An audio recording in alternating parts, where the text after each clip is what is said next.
Welcome back to the deep dive. We've got a really fascinating mix of sources for you today. We're pulling from ancient myth, some esoteric traditions, astrology, even tarot. It's quite a blend, yeah. We're really focusing our exploration on one core story. Hercules' 10th labor, getting the cattle of Geryon. Right. And the mission, I guess, is to see how these different symbolic systems, specifically Freemasonry, the zodiac sign Pisces, and symbolism from the Lover's Tarot card, how they find meaning in and connect to this really ancient myth. Exactly. It's about taking this single story and seeing, the surprising layers of insight that pop up when you look at it through these different lenses. You might think they're completely separate fields, but there are some interesting threads. Okay, let's unpack this. So where does the story itself, the 10th labor, actually begin? Well, it kicks off with a massive journey. Hercules is tasked with getting to the absolute western edge of the world they knew back then, a place called Erythea. And this isn't just like a quick trip. Oh, no, definitely not. It's a voyage into the unknown, basically the frontier. And the journey itself has some, pretty intense moments even before he arrives. Like, the heat is so bad, he actually fires an arrow at Helios, the sun god. Right. I mean, talk about bold. It's this act of defiance against this overwhelming natural force.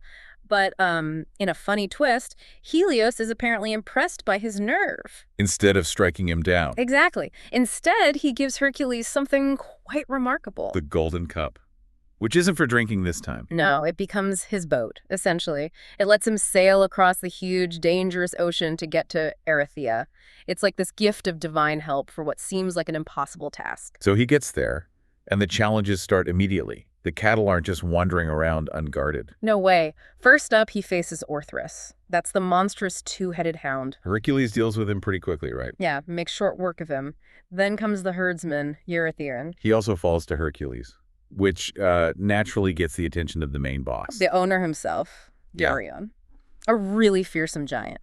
The descriptions say he has 3 bodies, 3 heads, and 6 arms. And he's wielding a club, a sword, and a bow all at the same time. Okay, so a seriously formidable opponent. How does Hercules actually beat this multi-bodied monster? He uses his signature weapon from a previous labor arrows dipped in the Lernaean hydra's venom. Ah, okay.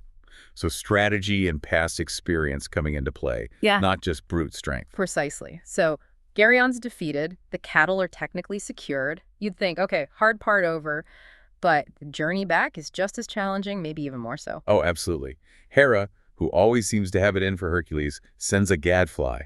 Right, to just torment the cattle, scatter them completely. Hercules has to spend ages rounding them up again, chasing them all over the place. Through difficult terrain, like parts of what we now call Spain, France, Italy. He's basically trekking across Europe.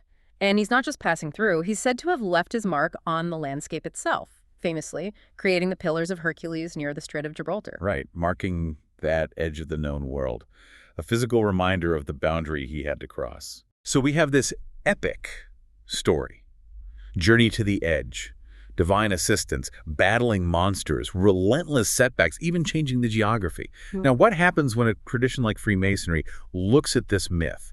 How do they interpret it? Well, what's really fascinating is how they sort of flip the meaning of the core elements, like the cattle. In the story, they're a tangible prize, right? Yeah, physical wealth, basically. But in Masonry, the cattle often come to symbolize material riches, earthly possessions. And the key insight is that Hercules' labor isn't about getting the riches. It's about the need to transcend those attachments. Ah, okay. So the struggle is the point, not the prize. Exactly. It's about overcoming the desire for the cattle, for worldly things, to achieve spiritual growth and focus on, inner wealth. Interesting. And Geryon, the three-bodied giant. He takes on a very specific meaning, too. His 3 bodies are often seen as representing the 3 degrees of Masonry. The entered apprentice, fellow craft, and master mason. Precisely. The stages of initiation. So conquering Geryon becomes symbolic of the Mason's journey through these degrees. Each degree involves mastering knowledge, self-discipline. Right. And battling Geryon mirrors that internal struggle, confronting your own fears, your limitations at each stage, aiming for that spiritual wholeness. Okay. And the golden cup from Helios. It wasn't just a handy boat. Symbolically, no. It represents divine enlightenment or higher knowledge. Think about it. The sun is a huge symbol of illumination and spiritual guidance in Masonry. Right. So the cup signifies receiving that divine assistance, that light, in the search for the cattle, which in this context means truth or understanding. Like a divine GPS guiding you through the murky waters of life. Kind of, yeah.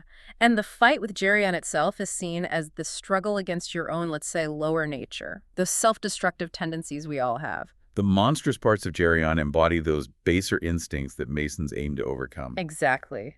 Using virtue and wisdom like Hercules used his tools and strength to achieve moral and spiritual improvement. Okay, what about the return journey? Yeah. The gadfly and the scattered cattle. That's symbolic too. It represents the idea that even after you achieve a significant spiritual victory, like defeating Geryon, the challenges don't just stop. Obstacles and temptations keep coming.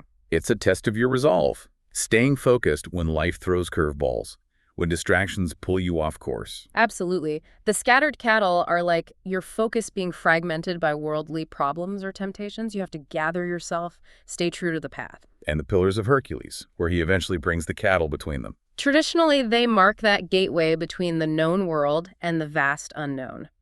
In Freemasonry, pillars are major symbols. They often represent the threshold of initiation itself. Moving from ignorance to enlightenment. Or from the material world to the spiritual realm, yeah. They stand for that duality of existence, material and spiritual, and the Mason's task is to find a balance between those forces. You mentioned geometry before, connecting it to Jacob's ladder in Masonry. How does that fit? Geometry is seen as the fifth rung, representing arithmetic in action. It's about applying that spiritual knowledge, that understanding, practically using it to build your inner spiritual temple. And you noted a connection between the Masonic pillars, Duchen and Boaz, and a different duality. Yes, a duality that links nicely into our next perspective, the Piscean lens. Okay, so shifting gears. How does this myth resonate through the lens of the zodiac sign Pisces? Pisces is a water sign, right? Associated with deeper stuff, invisible realms. Exactly. The unconscious, intuition, spirituality, dreams, that's Pisces territory. So looking at the cattle of Geryon from a Piscean view, yes, they can still represent external success or desires. But Pisces asks a different question. Right. Pisces pushes you to ask, what really brings fulfillment? Is it chasing those external markers, the cattle, or is it finding deeper truths through intuition, through spiritual connection? It mirrors Hercules' own shift towards growth and transformation. That long, tough journey West Hercules takes. Pisces would see that as symbolic. Oh, definitely. Moving west is moving towards the setting sun, towards endings, transition, the unknown. It's like journeying into the unconscious, the dream realm. Very Piscean. It reflects the fluid, sometimes confusing nature of spiritual transitions. Absolutely. Navigating those unknown inner realms requires trusting your intuition, dealing with emotional turbulence just like Hercules faced his external challenges. And Geryon's three bodies, how does Pisces interpret that? It reflects Pisces' own inherent duality, the two fish swimming in opposite directions. The three bodies could symbolize different facets of being mind, body, soul, or maybe the integration of the physical, emotional, and spiritual levels. So Hercules conquering Geryon is like integrating all parts of the self. Exactly. Bringing together the conscious and unconscious, the physical and spiritual. That resonates deeply with the Piscean quest for wholeness and unity. What about compassion and sacrifice? Those are key Piscean traits, right? Very much so. You can view Hercules' labor, tough as it was, not just as conquest, but as a kind of sacrifice for a higher purpose. It moves beyond just getting something visible. It embodies those Piscean ideals: selflessness, empathy, spiritual service. Yeah, moving beyond purely material or ego-driven desires towards something deeper. And the sea journey, using the golden cup. The sea itself must be significant for Pisces. Hugely significant. The sea represents the unconscious, the vast realm of deep emotions. Remember the two fish of Pisces? They symbolize that constant ebb and flow between the material and spiritual worlds. Navigating the fluid nature of life. Precisely. Where external things, like Hera's annoying gadfly, are often outside your control. Pisces teaches adaptability, flowing with challenges rather than just fighting against them. So that gadfly, through the Piscean lens, what does it represent? It symbolizes those distractions, that emotional turmoil that inevitably pops up when you're trying to grow spiritually. Pisces as a sign can be quite sensitive to emotional waves kicked up by external pressures. So the gadfly is like those emotional storms or outside events that scatter your focus. Exactly. It really highlights the need for inner resilience, that Piscean strength to stay centered even when things feel chaotic. Okay, that provides a really different feel to the story. Now let's bring in our third lens, the tarot, specifically the Lover's card. How does that connect? Well, the Lover's card on the surface seems like it's just about romance. Yeah, finding the one. But its symbolism is much richer, and it echoes themes from the labor quite strongly. At its core, you usually see a man and a woman. This represents duality, harmony, that idea of sacred union. But not just between two people. No, it's also about integrating opposing forces within yourself, conscious and unconscious, masculine and feminine energies, the physical and the spiritual aspects of your own being, finding that internal balance. There's often an angel above the couple, too, sometimes identified as Raphael. Yes. That symbolizes divine guidance, protection. It suggests that this process of union, whether internal or external, has a spiritual dimension. It's about a connection to something higher, involving both emotional and spiritual alignment. And you often see trees in the card, like the tree of knowledge. Right, that points towards choice. The fundamental choices we make between different paths, different kinds of knowledge, earthly versus spiritual. It speaks to growth, connection, but also the consequences of our choices. And often there's a serpent wrapped around the tree, a very loaded symbol. Definitely. It represents temptation, duality again, the choices that can lead us towards enlightenment or towards suffering, but it can also mean wisdom, transformation, primal energy. So like Hercules' journey, the choices we make on our path, in relationships or spiritually, have big potential outcomes, good or bad. Exactly. And there's usually a mountain in the background. Signifying challenges. Challenges, yes, but also a higher goal, a spiritual aspiration. Mountains are obstacles, but climbing them leads to elevation, growth. It frames this whole process of integrating dualities as part of an upward journey. The sun is usually shining brightly, too. That seems more positive. It is. It symbolizes enlightenment, clarity, truth, vitality. The life force illuminating the path forward, bringing energy and understanding. It suggests the ultimate goal is one of light and truth. And the figures are often depicted nude. What's the symbolism there? Purity, openness, vulnerability. It's about emotional and spiritual honesty. Being willing to show your true self without masks or fear. Authenticity is crucial for genuine connection and self-integration. So pulling it back to Hercules' labor, the Lover's card really highlights that need to balance dualities, material, spiritual, inner, outer. Absolutely. The card's focus on choice, integration, and seeking higher guidance resonates perfectly with the labor's themes of reconciling opposites and navigating life's trials with discernment and purpose. Okay, so let's try and synthesize all of this. We've looked at the myth itself, the Masonic view, the Piscean angle, the tarot connection. It's clear this 10th labor is way more than just Hercules fetching some cow. Oh, absolutely. It reveals itself as this really profound spiritual journey, a symbolic trip through realms of, well, death, chaos, illusion even. Geryon stops being just a monster and becomes this powerful symbol of our fragmented selves. And his three bodies represent those stages of initiation or mastery needed to become whole, like the Masonic degrees. Right. And the golden cup shifts from being just a boat to symbolizing that divine spark, that enlightenment guiding us across the unconscious sea of our own lives. The cattle themselves get reframed. They're not the goal, but represent our attachments to worldly things. The struggle highlights how those external gains mean little without spiritual grounding. And that gadfly on the return trip.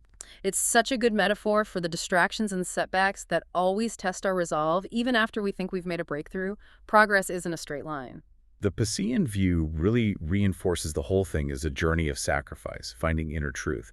It mirrors that dive into the unconscious, the emotional ups and downs, and that challenge to look beyond just, material success. Then geometry comes in, not just as math, but as the practical application of that spiritual wisdom, using what you've learned to consciously build your inner self, your spiritual temple. And finally, the Lover's card just ties it all together, emphasizing how crucial it is to balance and integrate all these dualities inside ourselves on our path if we actually want to navigate this soul's journey effectively. Yeah, the big takeaway seems to be this charge, this call to action. Go beyond your comfort zone, beyond the familiar, confront those fragmented parts of yourself, wrestle with them, integrate them, and then return, bringing back a deeper truth.